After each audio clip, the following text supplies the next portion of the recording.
శ్రీమన్నూపుర శంఖచక్ర తులసీమాలాధరం కేశవం భ్రాజత్కుండల కంకణంచ గదినం పీతాంబరాలంకృతం శ్రీవత్సాంకిత వక్షసం మధురిపుం హస్తైశ్చతుర్భిర్యుతం శుభ్రాజత్ కనకాంగదం మురరిపుం సచ్చిత్ సుఖం భావయే పాథ సంయుత మేఘసన్నిభతనుః ప్రద్యోతనస్యాత్మజః నృణాం పుణ్యకృతాం స్వభావః పపుః పాపీయసందుఃఖకృతు శ్రీమన్ దక్షిణ దిక్పతిర్మహిషగో భూషాంబరాలంకృతో జయః సంయమనీపతిః పితృగణస్వామీ యమోదండభృతు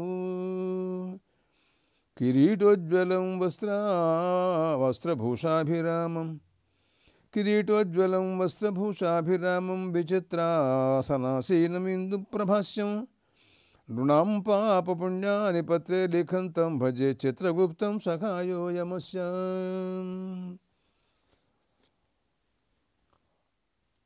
అష్టాచత్వారింశత్ సంస్కారై సంస్కృత బ్రహ్మణ సాయుజ్యం సలోకతామాప్నోతి అన్నాడు గౌతమ మహర్షి.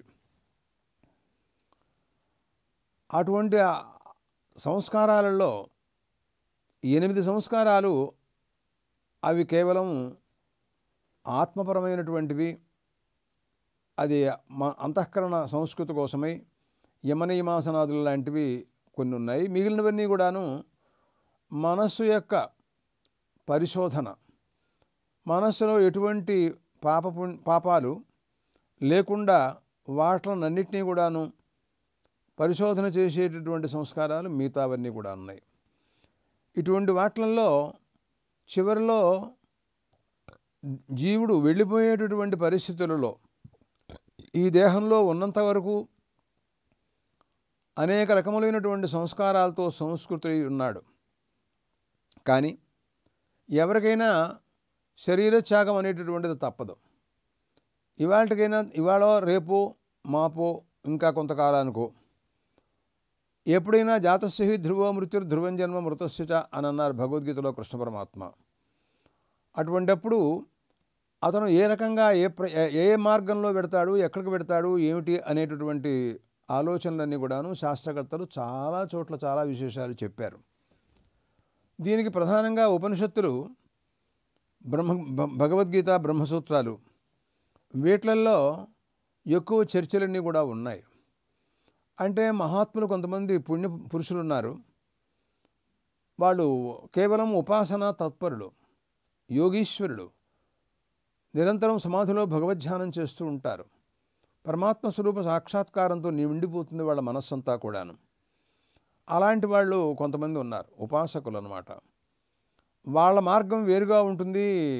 దానికి అర్చనాది మార్గం అని, బ్రహ్మలోకంలోకి వాళ్ళు పెడతారు అని ఇవన్నీ కూడాను ఉపనిషత్తుల్లో కనపడుతున్నాయి.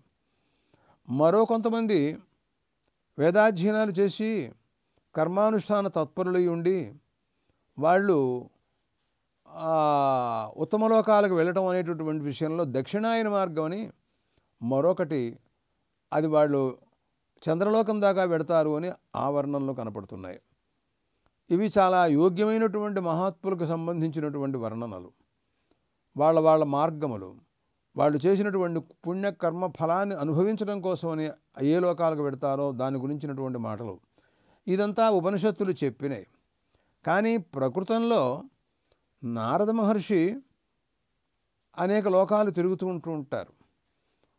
అది అన్ని చోట్ల ఎవరు ఎలా ఉన్నారో ఏమిటో చూస్తూ మానవలోకం కూడా వచ్చి ఇక్కడ అందరూ దుఃఖాక్రాంతులై ఉంటున్నారన్న సంగతి మనకు వ్రతాల దగ్గర అక్కడక్కడ వింటూ ఉంటాం. ప్రస్తుతంలో గరుడ పురాణంలో గరుత్మంతుల వారు కూడా అట్లాగే సమస్తమైనటువంటి లోకాలు తిరిగాడట. తిరిగి తర్వాత విష్ణులోకాన్ని చేరుకున్నారు ఆయన. విష్ణులోకం అంటే చాలా గొప్పగా ఉంటుంది. అప్పుడు విష్ణుమూర్తితో మాట్లాడటం, ఆయనకి ప్రశ్నలకు సమాధానాలు చెప్పటం, వీళ్ళందరినీ ఉద్ధరించాలనేటువంటి అభిప్రాయంతో, మంచి హృదయంతో, సద్భావనతో, దయాదృష్టితో ఆ గరుత్మంతుల వారు శ్రీ మహావిష్ణువుని అడుగుతారు. వారు చెబుతుంటారు. ఇది గరుడ పురాణంలో ప్రారంభంలో ఇలా కనపడుతోంది. అదే కాకుండా మరొక మాట కూడాను, గరుత్మంతులు వారు మహావిష్ణువుతో మాట్లాడుతూ అన్న మాటలలో మానవలోకంలో జీవుడు దేహాన్ని పరిత్యజించినప్పుడు అతను ఆ తృణజలుకాన్యాయంతో శరీరాన్ని విడిచిపెడతాడు అని ఒక మాట అన్నాడు ఆయన.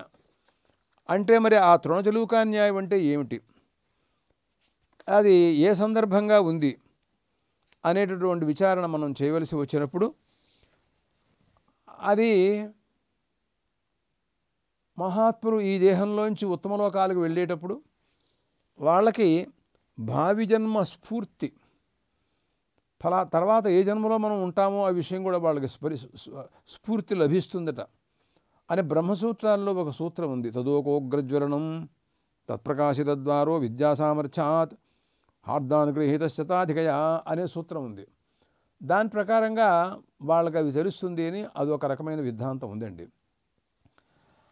అలా కాకుండా ఈ రెండింటికంటే భిన్నమైనటువంటి మార్గం ఏమిటి, ఆ మార్గం ఎలా ఉంటుంది, దాంట్లో వెళ్ళేవాళ్ళు ఎవరు అనే విషయాలన్నీ కూడాను తెలుసుకోదలిచి శ్రీ మహావిష్ణువుని గరుత్మంతులు వారు అడగటం, దానికి వారు సమాధానం చెప్పటం అనేటటువంటిది ప్రధానమైనటువంటి అంశం.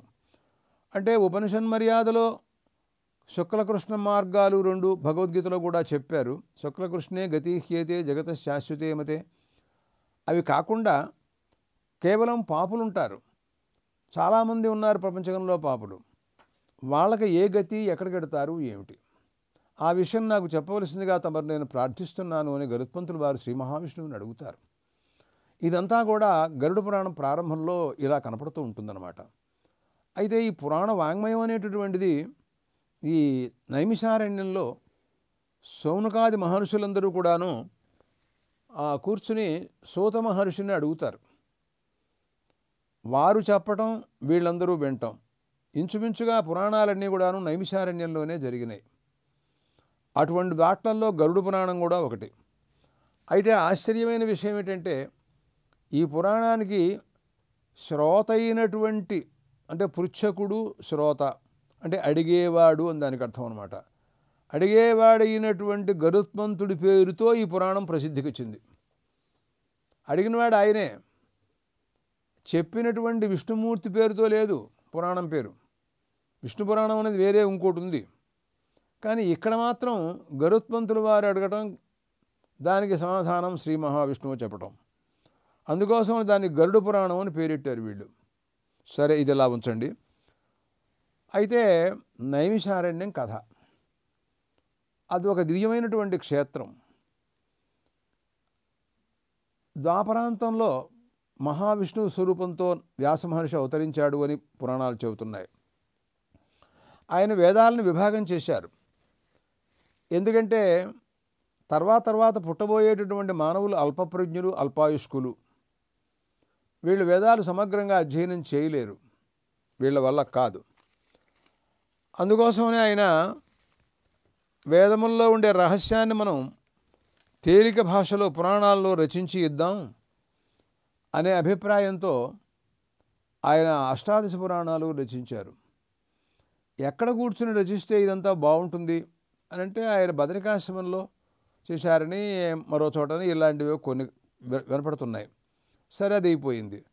ఆ తర్వాత ఆయన సూత మహర్షికి ఇవన్నీ కూడాను ఉపదేశం చేశారు. ఆయన అవతారం చాలించి ఉంటారు.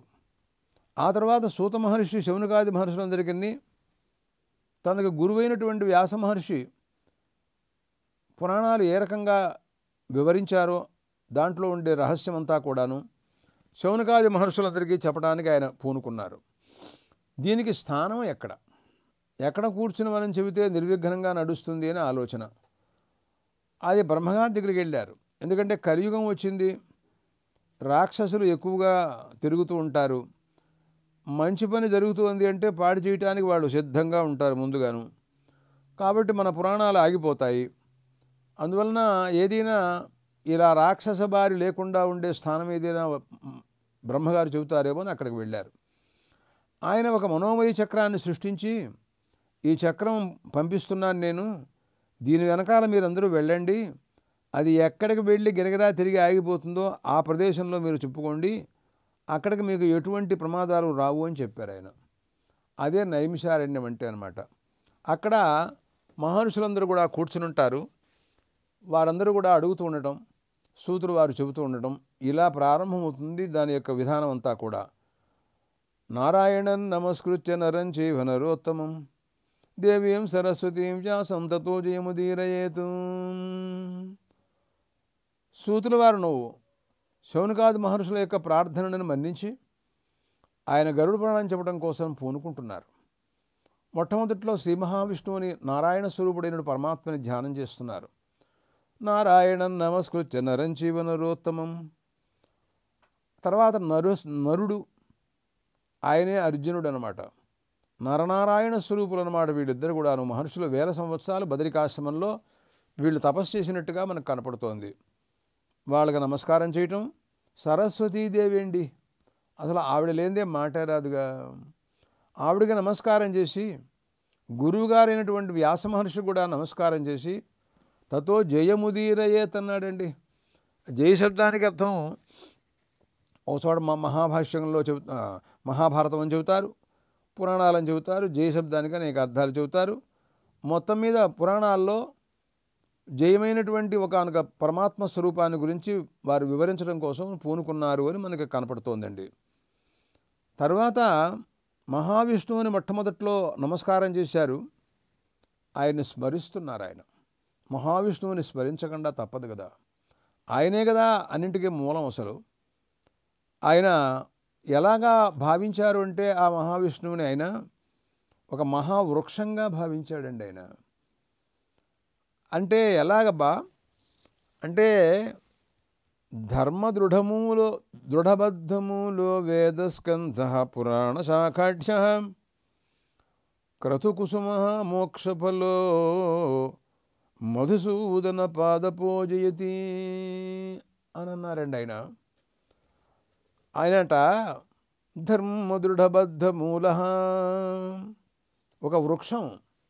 ఆ వృక్షాన్ని మనం పోల్చాల్సి వచ్చినప్పుడు ఎలాగా ఆ వృక్షాన్ని మనం అనుకుంటూ ఉంటామంటే, వృక్షానికి సహజంగా కొమ్మలు, అలాగే పూలు, పండ్లు ఇవన్నీ ఉంటాయి.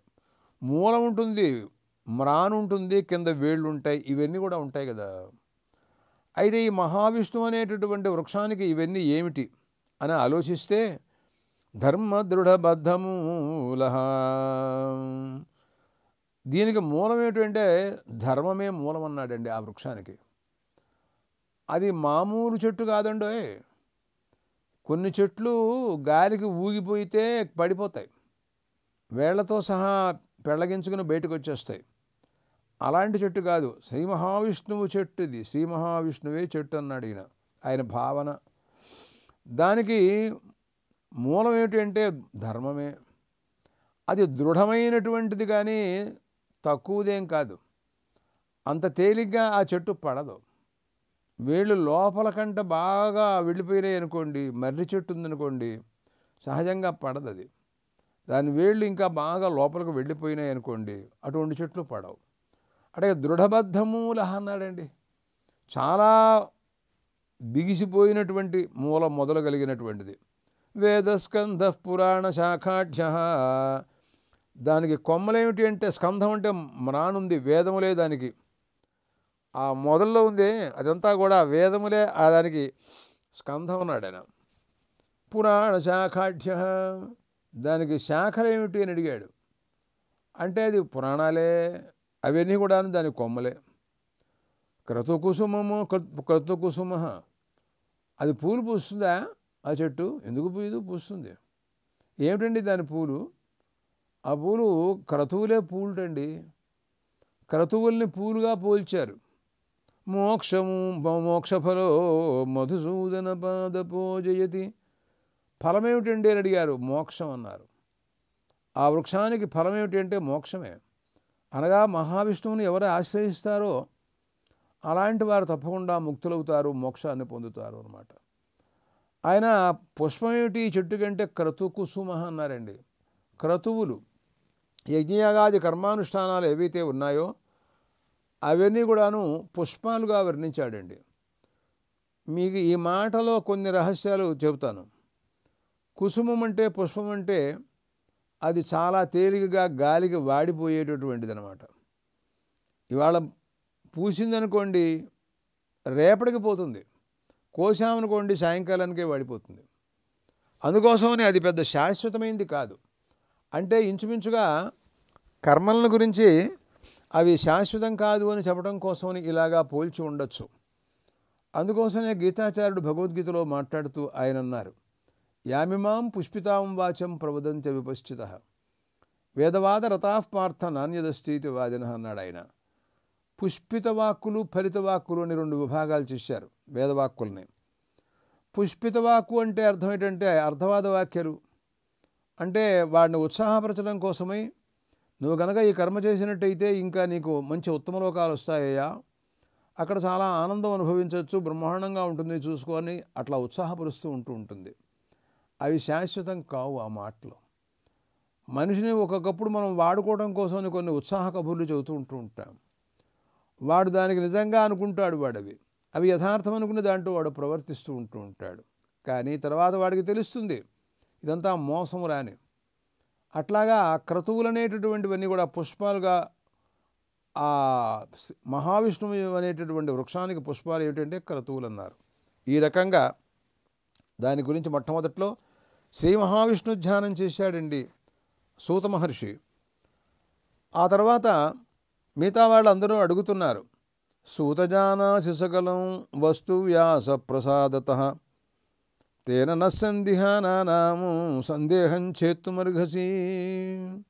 సూత మహర్షి తమరు వేదవ్యాస మహర్షి వల్ల సమస్తమైన విజ్ఞానాన్ని పొందారు కదా, మీకు తెలియంది ఏముంటుందండి? గురువుగారు వ్యాస మహర్షి ఆయన రహస్యాలన్నీ కూడా చెప్పారు. మాకేమిటో కొన్ని సందేహాలు ఉన్నాయండి, వీటిని అన్నిటినీ కూడాను మీరు తీర్చగలరు. ఎందుకంటే గురువుగారి దగ్గర అన్నీ మీరు తెలుసుకుని ఉన్నారు. అందువలన మా సందేహాలన్నిటినీ కూడాను మీరు ఛేదనం చేసి, నివారణ చేసి, నిర్ణయమైనటువంటి విషయాన్ని, ధర్మాన్ని మాకు బోధించవలసిందిగా కోరుతున్నాం అని వాళ్ళందరూ కూడాను అడిగారు. అంటే ఏమిటండి మీ సందేహాలు, అసలు నాకు తెలియకడుగుతాను అని అంటే, జీవుడు ఈ శరీరాన్ని విడిచిపెట్టిన తర్వాత అతను తృణజలుకాన్యాయం చేత దేహాంతరాన్ని పొందుతాడు అని ఒక మాట ఉపనిషత్తుల్లో వినపడుతోంది. గరుడ పురాణంలో కూడా గరుత్మంతుల వారు శ్రీ మహావిష్ణువుని అడిగినప్పుడు కూడా ఈ ఉపమానాన్ని చెప్పారు ఆయన.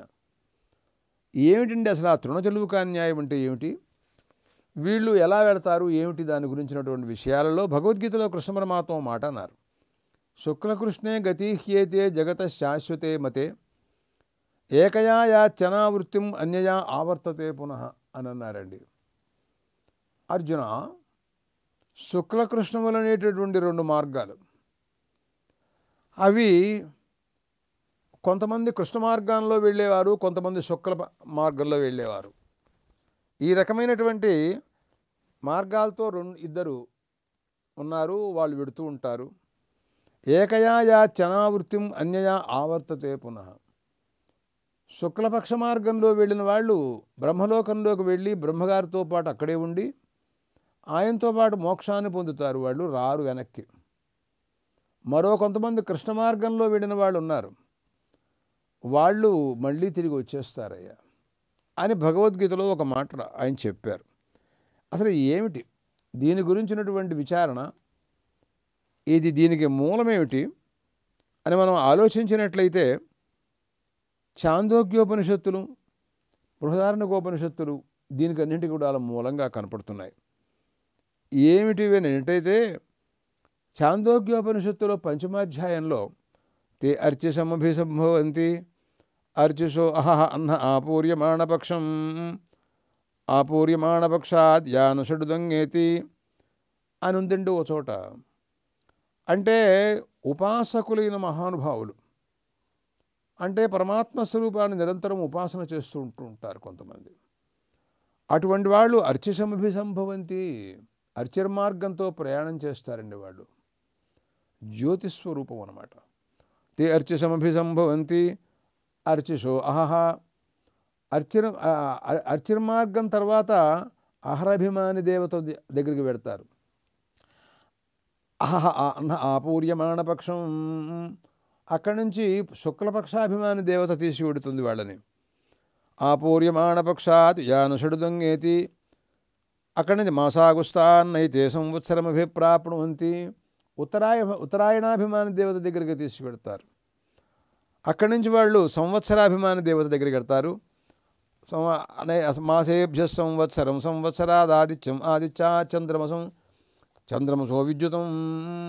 ఆ రకంగా క్రమక్రమంగా అంటే మొట్టమొదట్లో అర్చిర్భిమాని దేవత, ఆ తర్వాత శుక్లపక్షాభిమాని దేవత, ఆ తర్వాత ఉత్తరాయణాభిమాని దేవత, మాసాభిమాని దేవత, తర్వాత సంవత్సరాభిమాని దేవత, తర్వాత ఆదిత్యుడు, చంద్రుడు, విద్యుత్తు. ఈ రకంగా ఆ లోకాలకు వెడతారు వాళ్ళు. వాళ్ళకు వెళ్ళిన తర్వాత తత్పురుషో మానవస్సేనాన్ బ్రహ్మగమయతి ఏషదేవయానః పంథా ఇతి. అక్కడికి ఒక అమానవ పురుషుడు వస్తాటండి. అతను మానవాకారంలో ఉండడు, విలక్షణంగా ఉంటాడనమాట. ఆయన బ్రహ్మగారు పంపించుంటాడు. ఆయన మానవలోకంలోంచి వస్తున్నాడు రా, చాలా గొప్పవాడు, ఉపాసన చేశాడు, నా దగ్గరికి తీసుకురా అని అమానవ పురుషుడిని పంపిస్తాడట విద్యుల్లోకం దగ్గరికి. వీడు విద్యుల్లోకంలోకి వెళ్ళేటప్పటికల్లా అతను అక్కడ ఉంటాడు. మీరేనండి భూలోకంలోంచి వచ్చింది? అవునండి. మిమ్మల్ని బ్రహ్మగారు తీసుకురమ్మని మమ్మల్ని పంపించారండి అని చెప్తాడు వాడు. ఆహా, ఏమీ అదృష్టం అది అని ఈ రకమైనటువంటి మాటలన్నీ కూడాను చాందోగ్యోపనిషత్తులో వింటున్నాం మనం. అసలు వీళ్ళందరూ ఎవరు? మొట్టమొదట్లో అర్చిర్భిమాని దేవత, శుక్లపక్షాభిమాని దేవత అని మనం అంటున్నాం, కానీ మూలంలో అలా లేదు. అంటే మార్గాలు ఇవన్నీ కూడాను అర్చిర్మార్గం, శుక్లపక్ష మార్గం, ఉత్తరాయణ మార్గం అంటూ మార్గాలుగా ఇవన్నీ కూడా చెప్పబడుతున్నట్టుగా దాంట్లో కనపడుతోంది. వాళ్ళు ఏమన్నారంటే కొంతమంది అవి దేవతలు కాదు, ఏం కాదు, అవి మార్గాలేను, ఆ మార్గాల వల్లనే వాళ్ళు అక్కడికి వెడుతారు వీళ్ళు, అంతేగాని ఎవరో వీళ్ళని తీసుకెళ్ళడం అనేది ఏం లేదు అనే అభిప్రాయంతో కొంతమంది అభిప్రాయపడ్డారు. కానీ మనం ఆ విషయాన్ని అంగీకరించడానికి వీల్లేదు. కారణం ఏమిటి అంటే వెళ్ళేటటువంటి వాడు ఎలా వెడుతున్నాడు అని మనం ఆలోచించినట్లయితే అసలు ఈ శరీరాన్ని విడిచిపెట్టిన తర్వాత ఆ శరీరం శ్మశానానికి పెడుతుంది, ఇంకా దానికి మనం ఏం చేసేది లేదు అక్కడ. ఆ విషయం విడిచిపెట్టే ఇక్కడి నుంచి వీడు బయలుదేరేటప్పుడు జ్ఞానేంద్రియ పంచకం, కర్మేంద్రియ పంచకం, ప్రాణాది పంచకం, మనోబుద్ధులు 17 పదార్థాలన్నమాట. ఇవి లింగ శరీరము అంటారు దీని పేరు. ఇది ఎన్ని జన్మలెత్తినా కూడా ఈ లింగ శరీరం పోదు. ఆ శరీరం లోపల మనస్సు కూడా ఉంటుంది. ఆ మనస్సులోనే ఉంటాయి ఆ మానవుడు చేసినటువంటి పుణ్యపాప కర్మలన్నీ కూడాను. అటువంటి షోడశకళ పురుషుడని కూడా అంటారు ఇతన్ని. లేకపోతే సప్తదశగణ లింగం అని ఒక పేరెడతారు, ఏది పెట్టినా ఒకటే. అలాంటి వాడు మూర్ఛితుడుగా ఉంటాడు. వాడు అంటే అర్థం అతనికి తెలివి ఏం లేదు, జ్ఞానం లేదు. ఎందుకంటే ఇంద్రియాలతో శరీరంతో మనస్సంబంధం ఏం లేదుగా. శరీరం వెళ్ళిపోయింది, శరీరాన్ని తీసుకెళ్ళిపోయినారు. కేవలం దాంట్లోంచి ఆ జీవుడు కేవలము ఆ మనస్సును ఉపాధిగా కలిగి ఆ మూర్ఛితుడైన వాడు జ్ఞానం లేకుండా ఎలా పడిపోయి ఉంటాడో ఆ రకమైనటువంటి అచేతనుడు అన్నమాట, చైతన్యం లేనటువంటి వ్యక్తి. ఇది ఇక్కడి నుంచి వెళ్ళేటటువంటి వాడి యొక్క స్వరూపం, సామాన్యాకారేణ చెప్పే మాట. ఈ ప్రకారంగా చెబుతూ ఉంటుంటే ఇతన్ని తీసుకెళ్లేవాళ్ళు కూడా ఒక అచేతనులైనట్లయితే వీడు అచేతనుడే, వాడు అచేతనుడే. ఆహా, ఎంత బాగుందిరా నాయన. ఒక అచేతనుడిని ఒక చేతనుడు తీసుకెడతాడు, కానీ ప్రపంచకంలో అచేతనుడు తీసుకెడతాడా? బండి ఉందనుకోండి, ఆ బండిని కాడి, మేడి, చక్రాలు అవి కూడా ఈ బండే అచేతనం. అది ముండి కొయ్య, దానికి అదేమీ తెలియదు. అటువంటి దాన్ని కాడి మేడి చక్రాలు అవి కూడా అటువంటివే, అవి తీసుకెడతాయా? లేవు. దానికి ఒక చేతనమైనటువంటి అశ్వాన్నో ఎద్దునో కట్టాలి, దాన్ని తోలేటటువంటి ఒక సారథి ఉండాలి. చేతన వ్యాపారం లేకపోతే అచేతనం ప్రపంచంలో పనిచేయదు కదా. అట్లాగా సమ్మూర్ఛితుడైపోయినటువంటి ఈ జీవుడు ఇతను ఈ లోకంలోంచి వెళ్ళేటప్పుడు అతనంతరం అతను ఎలా పెడతాడండి? కనుక ఈ అర్చరాది అభిమాన దేవతలందరూ వాళ్ళు దేవతలను మనం అంగీకరించాలి. ఒక్కొక్క దేవత ఒక్కొక్క చోట నుంచి తీసుకువెళ్ళి పై దేవతకు అప్పచెప్పి ఈ పైన మీరు తీసుకెళ్ళండి అని ఈ రకమైనటువంటి అర్చసో అహహ అన్న ఆపూర్యమాణపక్షం ఆపూర్యమాణపక్షాద్యానషుడుదొంగేతి మాసాగుస్తాన్ మాసేభ్య సంవత్సరాదాదిత్యం ఆదిత్యా చంద్రమసంచంద్రమసో విద్యుతం తత్పురుషో మానవ స ఏనాన్ బ్రహ్మగమయతి ఏష దేవయాన పంథాయతి. ఇది దేవయాన మార్గం అని చెబుతోందండి. ఈ రకంగాను ఇది ఈ రకమైనటువంటి మార్గంలో పెడతారు. ఉపాసకులైన వాళ్ళ సంగతి మాట్లాడుతున్నాను నేను ఇప్పుడు. అంటే పరబ్రహ్మని ఉపాసన చేస్తూ ఇంకా అలాంటి విజ్ఞానాలు ఛాందోగ్యోపనిషత్తులో చాలా ఉపాసనలు ఉన్నాయి. మనం వీటి గురించి ఇదివరకు మనం విచారణ చేసి ఉంచాం. ఆ ఉపనిషత్ విజ్ఞానాన్ని అంతటినీ కూడాను మాట్లాడి ఉన్నాం. అక్కడ చూస్తే మనకు అన్నీ కూడా మనకు తెలుస్తాయి. కాబట్టి వీళ్ళందరూ కూడాను తెలియజేస్తారు. కానీ విద్యుల్లోకం దాకా ఈ అర్చర్భిమాన దేవతలందరూ కూడా తీసుకెడతారు. అక్కడికి వెళ్ళేటప్పటికల్లా ఎవరో అమానవ పురుషుట్టండి. ఆయన మానవాకారంలో ఉండడు, దైవాకారంలో ఉంటాడు. అతను వచ్చి వీళ్ళని బ్రహ్మలోకంలోకి తీసుకెడతాడట. బ్రహ్మగారు రమ్మన్నారండి మిమ్మల్ని అని అక్కడికి తీసుకెడతాడని. అది చాలా ఉపాసకుడికి ఉండేటువంటి ఉత్తమ స్థితి అన్నమాట. ఆ రకమైనటువంటి పరిస్థితుల్లో అతను అక్కడికి వెడతాడు అని ఇవన్నీ ఛాందోగ్యోపనిషత్తులో ఇలా మనకు కనపడుతోందండి. ఇక ఇంకొక రకంగా చూస్తే కొంతమంది కర్మఠులు ఉన్నారు. అంటే కర్మ మార్గంలో ఉంటారు. వాళ్ళు కర్మానుష్ఠాన తత్పరులై ఉంటారన్నమాట. అగ్నిహోత్రాదులు, ఈష్టి, దర్శ పూర్ణమాసలు, చాతుర్మాస్యలు, సోమయాగాలు, అలాగే మరొకటి ఇలాంటివన్నీ చేస్తుంటూ ఉంటారు. అలాంటి వాళ్ళు ఉన్నారు చూసారా. ఇష్ట అగ్నిహోత్ర అనుష్ఠానాలు చేస్తుంటారు. వాపీకూప తటాకాదులు ఇలాంటివన్నీ వీళ్ళందరికీ శరీర త్యాగానంతరం ఏ మార్గంలో వీళ్ళు పెడతారు, ఎక్కడికి పెడతారు అంటే ధూమాది మార్గం అని దానికి పేరెట్టారండి. ఆ ధూమాది మార్గంలో వాళ్ళు ఆ ధూమానికి అభిమానైనటువంటి దేవతలు, అక్కడి నుంచి రాత్రిభిమాని దేవత, ఆ తర్వాత కృష్ణపక్షామ అభిమాని దేవత, దక్షిణాభిమాని దేవత, ఆ తర్వాత నైతే సంవత్సరం ప్రాప్నభిసంపవంతి, ఈ పైన సంవత్సరాభిమాని దగ్గర కూడా వీళ్ళు వెళ్ళరు. పాశేభ్య పితృలోకం పితృలోకాదాకాశం ఆకాశాత్ చంద్రవసం ఏసు సోమో రాజా తందేవానామన్నం తందేవా భక్షయంతి అన్నాడండి. అక్కడి నుంచి పితృలోకంలోకి, ఆకాశంలోకి, అక్కడి నుంచి చంద్రలోకంలోకి పెడతారు. వీళ్ళందరూ కూడాను చంద్రలోకంలో ఉంటారు కొంతకాలం. ఎలా ఉంటుందండి అక్కడ ఏం జరుగుతుంది, వాళ్ళు ఎలా ఉంటారు? మళ్ళీ కొంతకాలం అక్కడ తందేవా అన్నం భక్షయం తందేవా దేవానాం అన్నం తందేవా భక్షయంతి. వాళ్ళకి వీళ్ళు సేవకులై ఉండి నిరంతరం సేవ చేస్తూ అక్కడ వాళ్ళే గొప్పవాళ్ళనే అభిప్రాయంతో మరి ఆ లోకంలో దేవతలు ఉన్నారు కదా, ఆ దేవతల దగ్గర వీళ్ళు కొంతకాలం ఉంటారు. ఎంతకాలం ఉంటారండి? ఎంత వాళ్ళకి పుణ్యం ఉంటుందో అంతకాలం ఉంటారు. ఆ పుణ్యం కాగానే వెంటనే వాళ్ళు అక్కడి నుంచి మళ్ళీ యథేతం నివర్తంతే, మళ్ళీ తిరిగి యథాప్రకారంగా వచ్చేస్తారు. ఆకాశం ఆకాశాద్వాయుం వాయుర్భూత్వా ధూమోభవతి. అక్కడి నుంచి ఆకాశంలోంచి వాయువుగా ధూమంలోంచి మళ్ళీ మేఘమైపోయి, మేఘంలోంచి వర్షంలోకి భూలోకంలోకి పడి ఓషధి వనస్పతులలో ఈ చెట్లు పుట్టలు ధాన్యం వగైరా వీటిల్లో మళ్ళీ వర్షధారంలోంచి పడతారు వాడు అనమాట. పడి ఈ భూలోకంలో మళ్ళీ వచ్చి ఇక్కడ పడిపోవాల్సిందే కానీ వాళ్ళకి ఎంతకంటే ఉత్తమ గతి ఉండడానికి అవకాశం లేదు అని ఈ రకమైనటువంటి భావాలన్నీ కూడాను శుక్లకృష్ణే గతిహ్యేతే అనే గీతాశాస్త్రాన్ని అనుసరించి కానీ ఛాందోగ్యోపనిషత్తుని గారి గురించి కానీ ఈ మాటలన్నీ మనం ఆ గరుత్మంతులు వారు అడిగినటువంటి వాటికి శ్రీ మహావిష్ణువు చెప్పేటటువంటి సమాధానాలన్నీ కూడాను ఈ రకంగా ప్రారంభమైనాయి. ఇంకా చెప్పవలసినటువంటి అవసరాలు ఉన్నాయి.